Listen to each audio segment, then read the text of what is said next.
Han passat 8 mesos des de l'explosió de la pandèmia. Com esteu? Como que ya tenemos la experiencia de todo lo vivido en el mes de marzo-abril, que fue muy intenso, nos ha servido para un poco esto llevarlo mucho mejor, aunque sea igual de complicado, pero llevarlo un poco mejor. Torna a començar una mica la situació d'abans, alguna baixa, algun problema, i la gent està farta de fer hores. Ja saps el que ve, ja saps a què t'afrontes i realment cansats i esgotats. I llavors jo crec que aquesta part, que al principi no va sortir, aquest enfado de ens estan enviant a morir, no?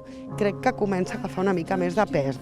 Al inicio fue muy duro. Nosotros hemos tenido que hasta dejar a nuestro personal sus propios móviles para poderse despedir en la persona que entraba, a despedirse de su familia, de poder grabar el vídeo. Eso ha sido rompedor. Te cruzabas por allí con mucha más intensidad, pues como circulación de cadáveres, y eso sí que te impacta.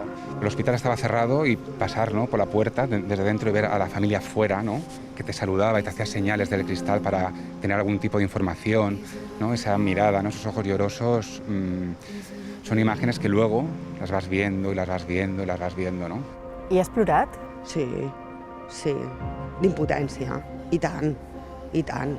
Sobre todo esos primeros días que empezaron con los aplausos y demás, que los escuchabas y tal, pues llegaba a casa con las lágrimas en los ojos de la situación, ¿no? Tengo 2 niñas y las 2 me decían, me aplaudían y me decían, gracias papá. Pero bueno, eso pues te llega, ¿no? Explica'm la situació més intensa o dura a la que t'has enfrontat en aquests 8 mesos.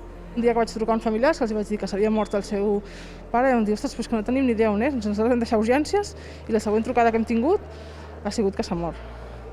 Clar, això ja ho hem canviat i millorat, però això va ser no per desatenció, sinó perquè no donàvem l'abast.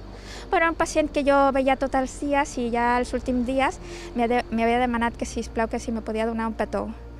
I clar, per poder despedir-se d'algú, contacte físic. Sentia que era molt important per ell i per mi mateixa. Li vas fer el petó? Sí, i tant, i tant, i tant. Un gran petó. Lo he pasado mal, claro. Me ha tocado vivir las dos partes, ¿no? Tanto como profesional, cuidando a personas, ¿no?, anónimas para mí y supliendo a esas familias, ¿no?, y viéndolos morir e incluso alentando, ¿no?, a sus familias, todo irá bien, tal, hasta que te toca a ti ser, ¿no?, la otra parte.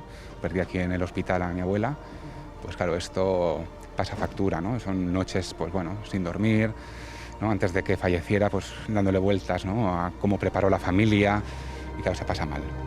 I com t'imagines el Nadal? Aquí. Desgraciadamente, creo que estaremos aquí más que en casa. En mi caso, ya lo tengo decidido, lo voy a pasar con mi otra familia, que es esta.